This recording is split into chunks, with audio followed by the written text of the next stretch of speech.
Cricket இந்தியாவில் வந்து most widely plate ஸ்போர்ட்னு சொல்லலாம். பல கோடி பேர் இந்தியாவில் வந்து ஒரு பெரிய கனவோட கிரிக்கெட் ஆடிட்டு இருக்காங்க. அதுவும் தமிழ்நாட்டில் பார்த்தா பல லட்சம் பேர் ஆடிட்டு இருக்காங்க. என்னன்னா ஒரு வாய்ப்பு ஒன்று கிடைச்சா நம்ம வந்து ஒரு ரவிச்சந்திரன் அஸ்வின் ஆயிட முடியுமா, நம்ம ஒரு நட்ராஜ் ஆயிட முடியுமான்னு அந்த ஒரு வாய்ப்புக்காக வந்து பல லட்சம் பேர் அங்கே வெளியில வந்து பல லட்ச அஸ்வின் பல லட்ச நட்ராஜ் வந்து வெளியில விளையாடிட்டு இருக்காங்க. அதே மாதிரி தான் இன்னைக்கு சினிமாவில் வந்து இன்னைக்கு காம்படிஷன் அவ்வளோ இருக்கு. நிறைய பேர் வந்து சினிமாவில் வந்து ஒரு வாய்ப்பு கிடைக்காதா, நம்ம வந்து அந்த ஒரு வாய்ப்பு கிடைச்சா நம்ம வந்து பெருசாக அடிச்சிடலாம், பெருசாக ஜெயிச்சிடலாம் அப்படின்னு இன்னைக்கு அவ்வளோ காம்படிஷன் இருக்கு. அந்த ஒரு வாய்ப்பை மிஸ் பண்ணிட்டோம்னா வந்து வேற யாராவது ஒருத்தர் அந்த இடத்த வந்து ஃபில் பண்ணிடுவாங்க. ஸோ இந்த மாதிரி ஒரு காம்படிஷனில் பல லட்சம் பேர் இன்னைக்கு போராடிட்டு இருக்கான். நம்மளுக்கு அடுத்த ஒரு வாய்ப்பு, நம்மளுக்கு கிடைக்க போகிற ஒரு வாய்ப்பு வந்து நம்ம போடுற இந்த முயற்சி இது வந்து ஒரு வெற்றி அடைஞ்சிட மாட்டோமா அப்படின்னு ஒரு பல கனவோட இருக்கான். அந்த லட்சம் பேரில் நானும் ஒருத்தனா இருக்கேன்.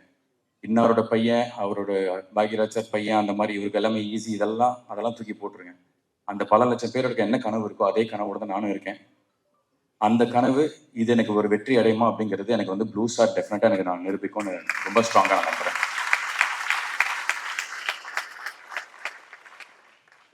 முதல்ல இந்த படத்தோட தயாரிப்பாளர்கள் மூர்த்தி சார் அண்ட் சௌந்தர்யா, அவங்களுக்கு என்னோட நன்றி. பிகாஸ் நிறைய ஸ்ட்ரகிள்ஸ், நிறைய ஹேர்டல்ஸ் இந்த படம் ஃபேஸ் பண்ணிச்சு. லொக்கேஷன் வைஸாகவும் சரி, கிளைமேட் இதெல்லாம்.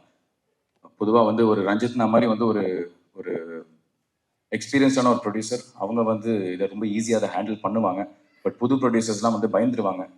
பட் எந்த விதமான ஒரு பயமும் இல்லாமல், எந்த விதமான ஒரு தயக்கமும் இல்லாமல் டைரக்டருக்கும் சரி, மற்ற டெக்னீஷியன்ஸ் அண்ட் ஆக்டர்ஸ் எங்கள் எல்லாருக்குமே வந்து நீங்கள் நினச்ச சினிமாவை எடுங்க அப்படின்னு வந்து அவ்வளோ ஃப்ரீடம் அண்ட் அவ்வளோ ஸ்பேஸ் கொடுத்த தயாரிப்பாளர்களுக்கு நன்றி. அதுக்கப்புறம் எல்லாரும் சொன்ன மாதிரி வந்து இது வந்து ஜெய் பிரதரோட லைஃபோட கதை தான். இன்ஃபேக்ட் வந்து அசோக் ப்ளே பண்ணுறது வந்து ஜெய் பிரதரோட அண்ணன், அவர் பேர் ரஞ்சித். அதை தான் வந்து அசோக் ப்ளே பண்ணுறாரு. ஜெய் பிரதரோட ரோல் வந்து பிருத்வி ப்ளே பண்ணுறாரு, சாம். அண்ட் இவங்க ரெண்டு பேருக்கு ஆப்போசிட்டாக ஒருத்தர் இருந்தார், ராஜேஷ் அப்படின்னு. அந்த கதாபாத்திரம் தான் வந்து எனக்கு கொடுத்துருக்காரு.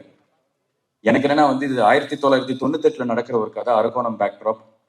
சாந்தனு அப்படிங்கிற ஒரு நடிகரை வந்து அந்த 1998 இருக்கிற அந்த ராஜேஷ் கதாபாத்திரத்துக்குள்ள அழகா உட்கார வைக்க முடியும்னு ஃபர்ஸ்ட் என்னை நம்பின ஜெயினாக்கு வந்து ரொம்ப ரொம்ப நன்றி. பிகாஸ் ஒரு நடிகருக்கு வந்து அதுதான் ரொம்ப ரொம்ப முக்கியம். ஒரு ரைட்டர், ஒரு டைரக்டர், அவங்க ஃபர்ஸ்ட் ஒரு நடிகரை நம்பணும். ஸோ அவர் என்னை நம்பி எனக்கு கொடுத்தப்போ வந்து சரி, நம்ம ஏதோ ஒரு இடத்துல வந்து நம்ம வந்து நேர்மையாக இருந்திருக்கோம். அந்த நேர்மைக்கான ஒரு பலன் தான் இந்த படம் எனக்கு கிடைச்சிருக்குங்க நம்புறேன். ஸோ ஜெய் பிரதர், ரொம்ப ரொம்ப தேங்க்ஸ். அண்ட் நிறைய திறமைகள் வந்து கொட்டி கிடக்குது எல்லா இடத்துலையும். பட் அது every nook and corner of the இண்டஸ்ட்ரியில் இருக்கு. அது எல்லாமே இன்னைக்கு வந்து ஃபர்ஸ்ட் வெளியில தெரியணும்னா அதுக்கான ஒரு பிளாட்ஃபார்ம் ஒன்று வேணும். ஒரு 100 கண்கள் பார்க்குற ஒரு அங்கீகாரம் ஒன்று வேணும்னா அதுக்கான ஒரு பிளாட்ஃபார்ம் ரொம்ப ரொம்ப முக்கியம். அப்படிப்பட்ட ஒரு பிராண்ட் கொடுத்த ரஞ்சித்னா, தேங்க்யூ ஸோ மச்னா. பிகாஸ் நான் ரொம்ப நாளாக வந்து ரஞ்சித் நகரை கேட்டிருந்தேன். ஆனால் ஐதர் உங்கள் டைரக்ஷனில் இல்லை உங்கள் ப்ரொடக்ஷனில் ஒரு படம் பண்ணணும். ஸோ கரெக்டான ஒரு படத்துக்கு வந்து என்னை கூப்பிட்டு இந்த மாதிரி ஒரு வாய்ப்பு கொடுத்ததுக்கு ரொம்ப ரொம்ப நன்றி. இந்த படத்தில் ஒர்க் பண்ண எல்லா டெக்னீஷியன்ஸ் எல்லாருக்குமே எனக்கு நன்றியை தெரிவிச்சுக்கிறேன். Right from Kovind Vasantha brother. இன்னைக்கு முதல்ல எப்படி வந்து ப்ளூ ஸ்டார் வெளியில தெரிஞ்சதுன்னா, ஒரு நீலம் ப்ரொடக்ஷன்ஸ் ஃபாரஞ்சஸ் பிரசன்ஸ் அப்படின்னு வரப்போ எல்லாருமே திரும்பி பார்த்தாங்கன்னா, music has taken this film to the next level. இன்னைக்கு பட்டி தொட்டி வரைக்கும் எல்லாருமே வந்து இன்னைக்கு திரும்பி பார்க்குறாங்கன்னா, it is purely because of the music தான்.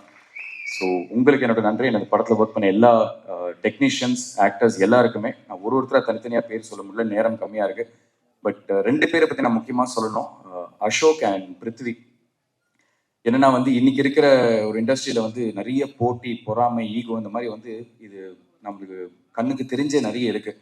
பட் எனக்கு வந்து அசோக்கும் பிருத்வியும் எனக்கு கொடுத்த ஒரு ஃப்ரீடம், ஒரு ஸ்பேஸ் என்னன்னா, மச்சான் நான் ஏதாவது ஒருத்தர் தப்பு பண்றேன்னா நீ என்கிட்ட தயவுசெய்து சொல்லுடி, நீ தப்பா பண்ற சரியா பண்றான்னு அப்படின்னு. அதே ஃப்ரீடம் தான் பிருத்வி எனக்கு கொடுத்தாரு, அதே ஃப்ரீடம் தான் நானும் உங்களுக்கு கொடுத்தேன். இது வந்து ஒரு நடிகருக்கு வந்து ரொம்ப ரொம்ப முக்கியம் when you're acting in a multi star film. ஏன்னா யாருமே எங்கேயுமே வந்து இன்னொருத்தரை கான்ஷியஸ் ஆக்காம ஒரு மாதிரி ஒரு ப்ரெஷர்ல போடாம ஈவினிங் பாய்ஸ் ஹாஸ்டல் மாதிரி உட்காந்துருவோம் நாங்கள். இன்னைக்கு பண்ணது இது ஓகே, இன்னும் பெட்டராக அதை பண்ணலாமான்னு. So we gave each other that freedom to tell each other, இது நல்லா பண்ணியிருக்கேன், இது இன்னும் பெட்டராக பண்ணியிருக்கலான்னு. ஸோ அந்த மாதிரி ஒரு ஸ்பேஸ் கொடுத்த என்னோட நண்பர்கள் அசோக் அண்ட் பிருத்விக்கு வந்து ரொம்ப ரொம்ப நன்றி. இந்த படம் ப்ளூ ஸ்டார் வந்து ரொம்ப ஒரு ஸ்ட்ராங்கான ஒரு தேவையான ஒரு அரசியல், ஒரு ஸ்போர்ட்ஸ் ட்ராமா, ஒரு என்கேஜிங்கான ஒரு ஃபிலிமாக இருக்கும். இது எல்லாருமே ஸ்போர்ட்ஸுங்கிறது நம்ம எல்லாருமே கனெக்ட் பண்ணக்கூடிய ஒரு விஷயம் தான். நான் எப்படி ஒரு ஆடியன்ஸாக ஃபர்ஸ்ட் இந்த கதை கேட்குறப்போ ஒவ்வொரு கதாபாத்திரத்தோடு கனெக்ட் பண்ணணும், அந்த மாதிரி நீங்கள் எல்லாருமே 200% ஒவ்வொரு கதாபாத்திரத்தோடு இந்த கதையில் நீங்கள் கனெக்ட் பண்ணுவீங்க. டெஃபினட்டாக it will be it is a very very important film for me in my career. So 25th இந்த படம் ரிலீஸ் ஆகுது. இந்த படத்தில் என்ன உள்பட வெற்றி நிச்சயமாக தேவை அப்படின்னு நிறைய நடிகர்கள், நிறைய டெக்னீஷியன்ஸ் ஒர்க் பண்ணியிருக்காங்க, நிறைய ஃபர்ஸ்ட் டைமர்ஸ் இருக்காங்க. ஸோ எனக்கு என்னோட வெற்றி தோல்வி இதெல்லாம் தாண்டி என்னை என்றைக்குமே மக்களாக நீங்கள் ஏதோ ரூபத்தில் என்னை சப்போர்ட் பண்ணிக்கிட்டே இருக்கீங்க. அதே சப்போர்ட் இந்த என்டையர் டீமுக்கு நீங்கள் கொடுக்கணும்னு நான் உங்களுக்கு கேட்டுக்கிறேன். So please do plus us and support us. 25th இந்த படம் தியேட்டர்ஸில் பெருசாக ரிலீஸ் ஆகுது. முக்கியமாக சக்திவேலன் பிரதர், தேங்க்யூ. அவர் கண்டினியூஸாக ஒரு பெரிய ஒரு ஹிட் ஸ்ட்ரீக்ல இருக்காரு. அந்த லக்கி மேஸ்காட்ல அவரோட ஷோல்டர்ல நாங்களும் ஏறி உட்கார்றதுல எங்களுக்கு ரொம்ப ரொம்ப சந்தோஷமா இருக்கு. Thank you so much. எல்லாரும் please do support us. Thank you. செய்திகளை உடனுக்குடனும் துல்லியமாகவும் தெரிந்து கொள்ள சப்ஸ்கிரைப் பண்ணுங்க.